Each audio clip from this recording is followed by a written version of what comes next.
Ujo, pýta sa malý Pepko. Ujo, prečo tak kričíte? Aj preto, lebo ma prešiel bicykel.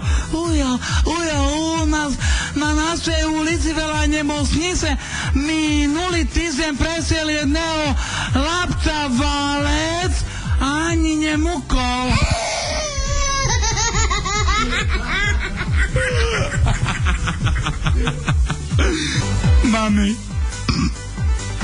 Mami, dnes na obed prišiel telegram, že starka zomrela. No konečne dala o sebe vedieť.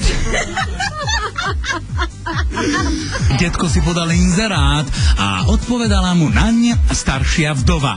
I zobrali sa po svadobnej noci, kedy sa ho pýta sused.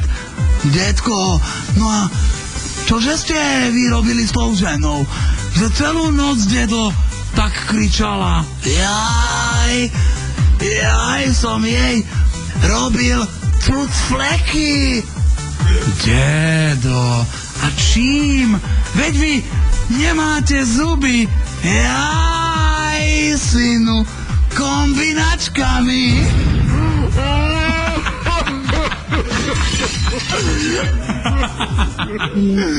Pasú sa dve kravy na lúke a jedna hovorí a druhá práve to som chcela povedať. Blondínka stojí opretá o zárubňu vchodových dverí svojho domu, minisukňu má vyhrnutú, nohavičky takmer nemá a s chuťou si z malého vrecúška vyberá cukríky. A pristúpi k nej policajt a pýta sa: Hej ty, čo to má znamenať? Ježiš, ten sympatický blondiak už odišiel. Detko príde do obchodu a pýta si žiarovko, predavačka ochotne: Detko, obyčajnú za 12 alebo osram za 16? No ide mi tú obyčajnú, ja si ju sám. V tejto relácii boli použité reklamné informácie. Blondínka hovorí: Počúvaj, vieš čo, aby si vedela, ja si to miesto sekretárky riaditeľa vybehám. A priateľka na to: Počúvaj, Marka, nebolo by lepšie, keby si to miesto vyšliapala? No a na záver, doktor,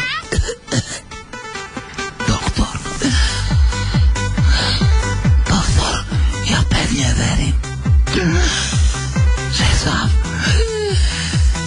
vyliečím. V tom doktor Plast poklepe pacienta po chrbte a hovorí: Veď to, Jožko, viera je základ. Stroskotanec žije už 11 rokov na pustom ostrove sám. A až po 11 rokoch mu more vyplaví ženu. A tá sa ho pýta: Tak dlho si čakal, môj zajačík? A teraz to už máš. A stroskotanec na to: Jej, ty máš pivo.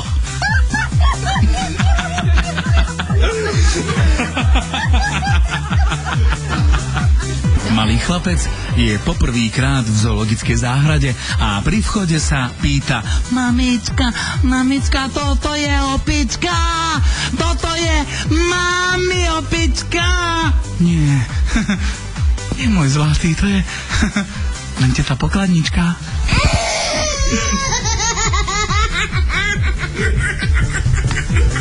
Pacientka hovorí doktorovi: Prepáčte, pán doktor, nechcem vás vyrušovať. Môj krásny, ale viete, s tým teplomerom mi ten recept, čo máte v ruke, nenapíšete. Doktor na to: Ježiši Kriste, v ktorom som si zabudol pero. Otec je sám doma so synčekom a po nejakej chvíľke hrania sa ho pýta: Pepko, čo robíš? Ocko, ja papkam sekundové pidielko. Čo papkáš, Pepko? Čo papkáš?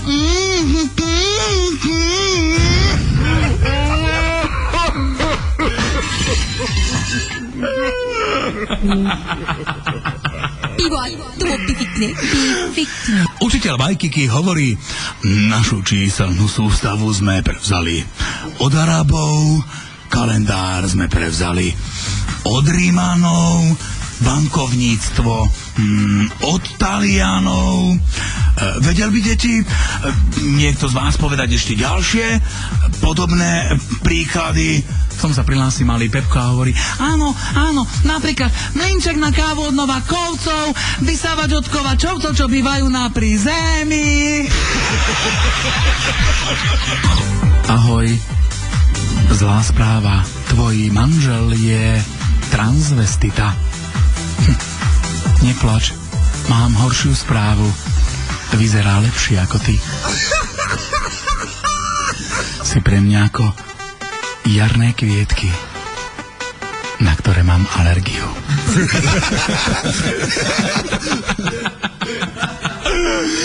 Pepo, poznám človeka, ktorý tvrdí, že traja králi boli prvými komunistami. Ale Ríšo, to je nezmysel. Nie, Pepko, nie je. Len si spomeň, ako sa hovorieva. Len si spomeňte, ako uháňali za hviezdou priamo ku korytu.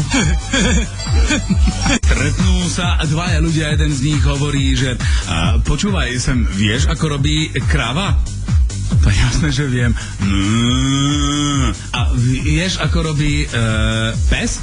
No jasné. Hau. No a vieš, ako robí mačka? Také neviem. Mňau. No a vieš, ako robí na Slovensku tmavší spoluobčan? Šalený si on nerobí. A zeti spas. Ideme do vojenského prostredia, kolega Žirafa. Rota, masky, sňať! Vojak Žirafa, aj pre teba to platí. Žirafa, masku sňať. No, som sňal, pán poručík. Človeče, Žirafa, ty máš Olexicht. Na nádvorí škótskych kasární sa zhromaždili regrúti, ktorí sa majú predstaviť plukovníkovi po rozkaze Pozor! Ich osloví veľký muž. Priatelia, zvolá srdečne, vítam vás v našej veľkej rodine. Musíte dôverovať svojim predstaveným. Ja som tu otec pluku. Ja som otec každého z vás. Rozumiete mi? Aj vy, vojak Pirožinský? Áno, ocko, áno.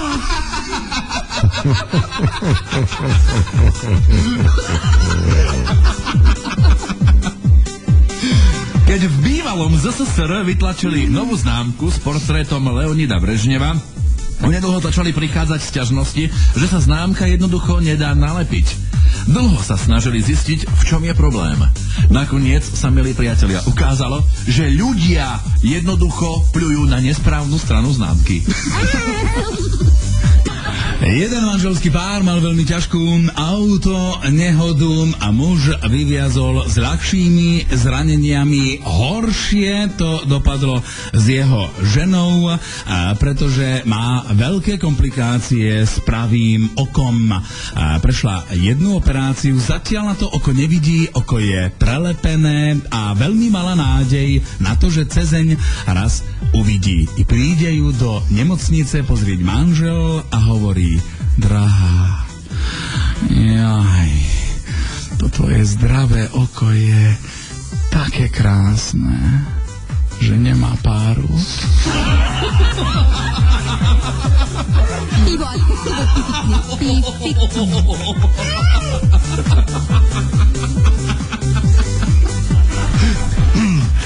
Na lavičke v parku sedia dvaja dedovia a kritizujú mládež.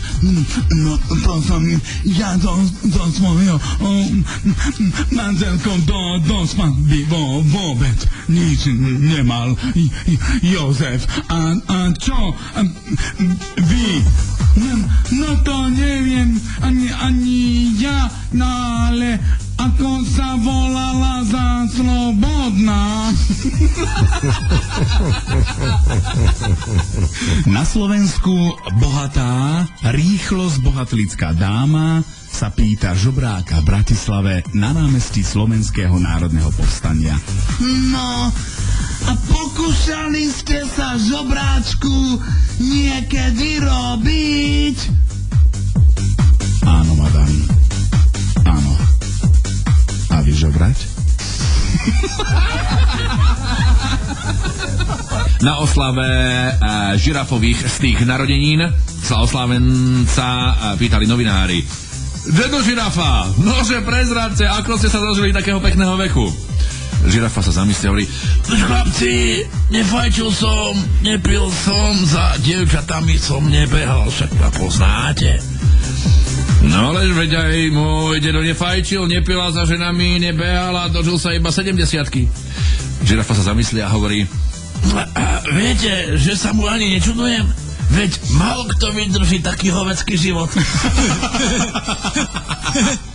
Tri ženy sa prechádzajú po nudistickej pláži, kde leží na chrbte, samozrejme nahý, s tvárou prikrytou novinami. Ako prvá sa na ňo pozrie jedna z tých troch dám a hovorí: nie, toto nie je môj muž.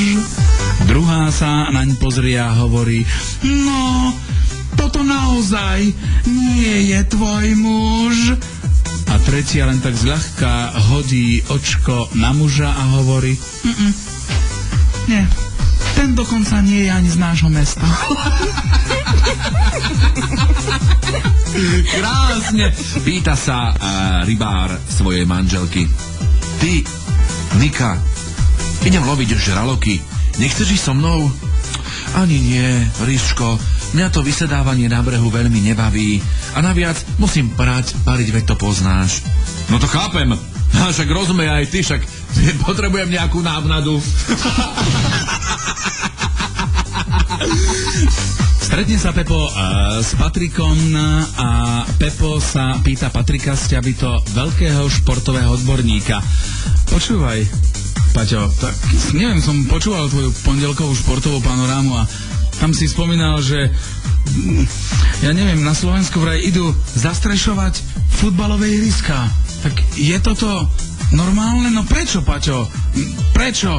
A Paťo odpovedá: vidíš, Pepo, keby si bol počúval celú panorámu, tak by si vedel. Preto idú na Slovensku zastrešovať futbalové ihriská, lebo už ani pán Božko sa nemôže pozerať na takýto futbal.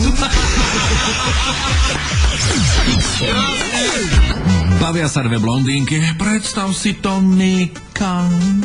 Minule som išla neskôr domov. Bolo asi 11:30 a tam pod tou lampou, čo nesvieti, stal akýsi chlap. A keď ma videl, tak sa vlastne začal olizovať. Si predstav, tak sa olizoval. Víš si predstaviť, jak som utekala, jak šaléna. Vierka sa jej na to pýta: hej, Nika, a dobehla si ho?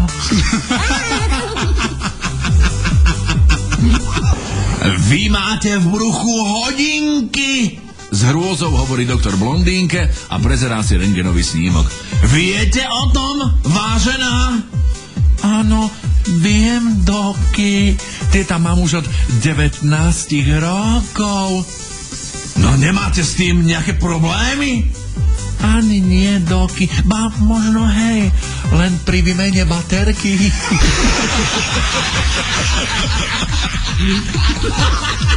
Blondínka robí test, ktorý pozostáva z otázok a odpovedí áno, nie. Pozerá sa na papier 5 minút, 10 minút, 15 minút, 18 minút, 20 minút. A potom v náhlom záchvate inšpirácie vyberie blondínka z peňaženky mincu a začne vyplňať test štýlom číslo rovná sa áno, znak rovná sa nie. Za pol hodinky má blondínka všetko hotové, zatiaľ čo zvyšok triedy sa ešte stále potí nad papiermi. Posledných 5 minút času v tom blondínka zrazu začne vzúfale vyhadzovať mincu, mrmlať, nadávať, krútiť sa a celá sa začne potiť. Dozerajúci pedagóg príde k znepokojenej blondínke a pýta sa: slečna, čo sa vám stalo? Čo? Kontroluješ? Povedia, všetko mám zle.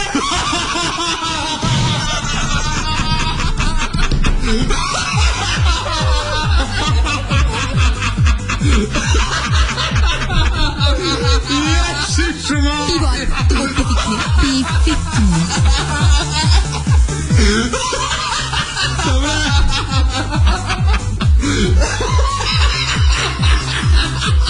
Zhovárajú sa dvaja službu konajúci doktori. Pepo, poď, máme nový prípad. Práve nám priviezli jednu blondínku s modrinami po celom tele. Vážne, ty kokso, čo sa jej stalo? Poď, pokusila sa o samovraždu obesením na bungee jumping. Dežo, priznaj sa, že ty si pálil slivovicu. Joj, som nepálil. Dežo, ale prístroj máš. Joj, pán veliteľ, mám. No vidíš, zaplatíš pokutu 500 korún. Dežo sa zamyslí a pred policajta na stôl položí 1000. Policajt sa čuduje.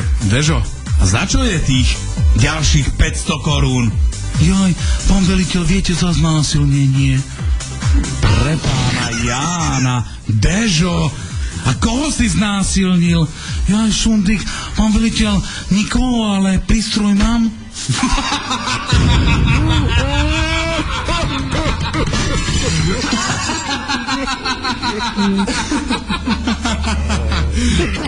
Policajt zastavil vodiča, ktorý je zjavne pod parou a vyžiadal si doklady. Keď zistil, že ten chlap má papiere v poriadku a toto je jeho prvý priestupok, rozhodol sa privieť nad ním jedno očko. Zakázal mu ďalšiu jazdu, ale kompenzoval to tým, že mu ponúkol cestu domov v policajnom aute. Chlap vykoktal adresu. A keď tam došli, policajt sa nedôverčivo rozhliadal, pretože sa nachádzali v celkom peknej, luxusnej štvrti. Pomohol opilcovi z auta a ten zamieral priamo k najbližším dverám a s policajtom po boku vošiel do domu. I hovorí: pán policajt, vidíte tam ten veľký televízor? Tak ten je môj televízor. Ale žena pohovka, tá je takisto moja. Opilec potom zamieral k spálni. A vidíte tamto ženské telo? Tak to je moja ženuška. Policajtovi sa to už nepozdávalo, keď na to opilec vraví: a vidíte tam toho chlapíka vedľa nej? No, vidím. No to som ja.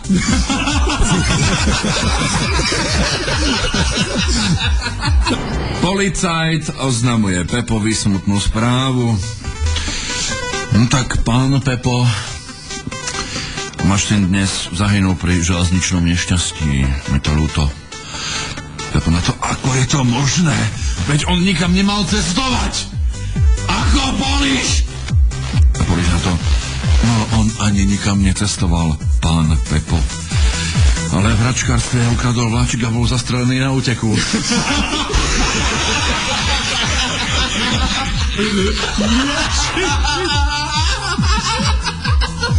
Opitý slovenský policajt ide na aute a zrazí chodca.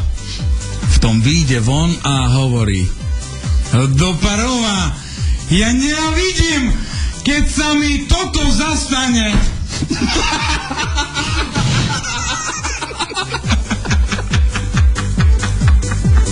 Naša Nika kričí z okna: Pane, poďte ku mne hore! A zdolá ten pán: no počúvajte sem, To by ste museli byť sama, ale veď ja som sama. Manžel je na služobnej ceste. Nechajte ma dohovoriť. Sama na celom svete. Príde pani nakupovať v zime do zeleniny. Ježišmária, dobrý deň, to sú ale krásne broskyne. A predávač na to, ale pani, ani sa nepýtajte, koľko stoja.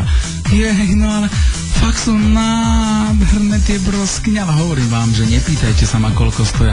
Ježiš, no fakt, ako malované, ozaj. A koľko stoja tie broskyne, pani? 90 korún kilogram. 90 korún? No tak nehňovajte sa. Tak za tie peniaze si ich tak môžete dať akurát viete kam. Pani, rád by som, ale tam už mám jahody za 120.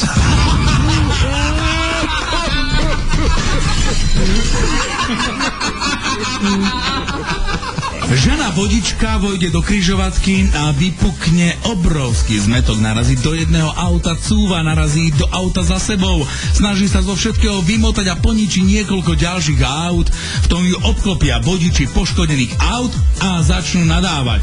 No jasné, žena za volantom. Ha! A ešte k tomu blondínka. No toto, fuj. Žena, robili ste vôbec niekedy vo svojom živote vodičák? V tom žena vykloní hlavu z okna a rozúrenie spustí. Vy somári, ja som robila vodičák viackrát, než vy všetci dokopy.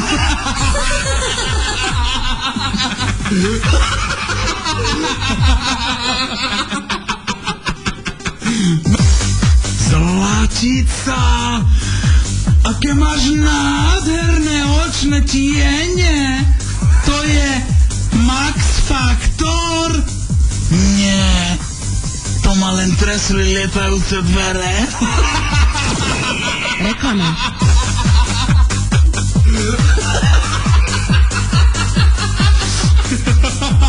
Do piva. Chudobný študent si kúpil na trhu za posledné peniažky 3 oriešky. Otvorí prvý oriešok, nič. Otvorí druhý oriešok, nič.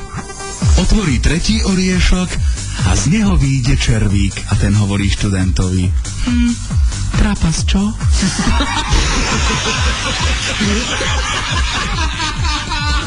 Varovanie ministra zdravotníctva. Sledovanie juhoamerických telenoviel škodí manželskému životu.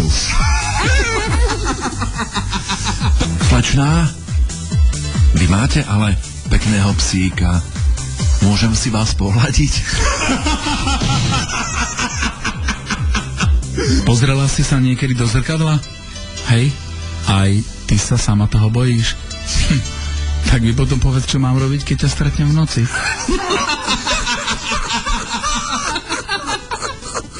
Ešte raz mi poleješ kvety na hrobe a ja ti prídem poliať posteľ. Ako by sa ti ležalo v mokrom, babka?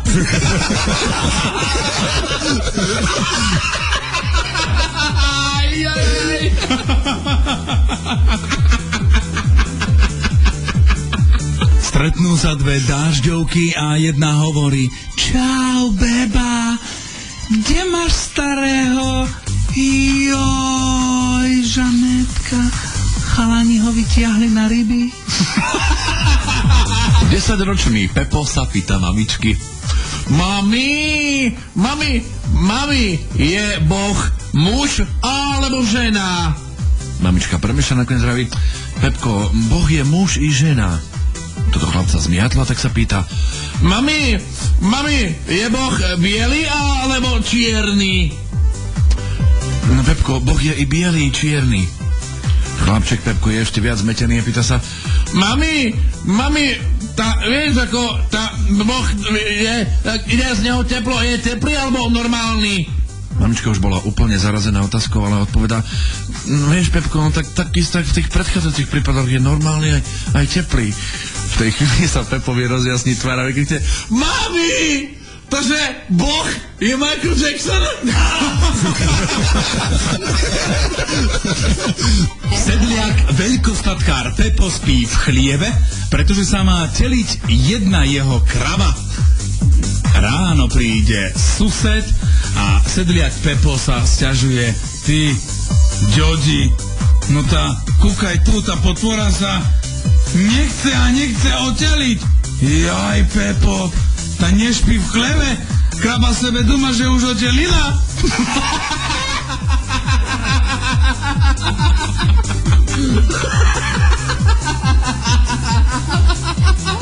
Našej kolegynky a manžel, už nebudem menovať, ktorý príde domov z roboty a hovorí svojej žene: Ty, počuj, ako sa tak pozerám, dnes bola na návšteve tvoja matka, čo?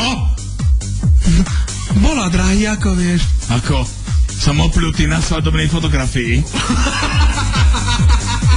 Indiferentný rozhovor otecka s dcérkou. Ocinko, kúp mi, ocinko, tie topánočky, čo sú dodýchať. Ocinko. Drž ústa, povedal som ti, že najprv zodri tie korčule. Hovorí svokra zaťovi: tu máš 100 000 korún a rob čo vieš, ale až umriem, chcem mať hrob na starom cintoríne. Zaď si vezme peniaze, na niekoľko dní sa stratí. Keď sa vráti, hovorí svokre: drahá svokra, rob čo vieš, ale pohreb je zajtra.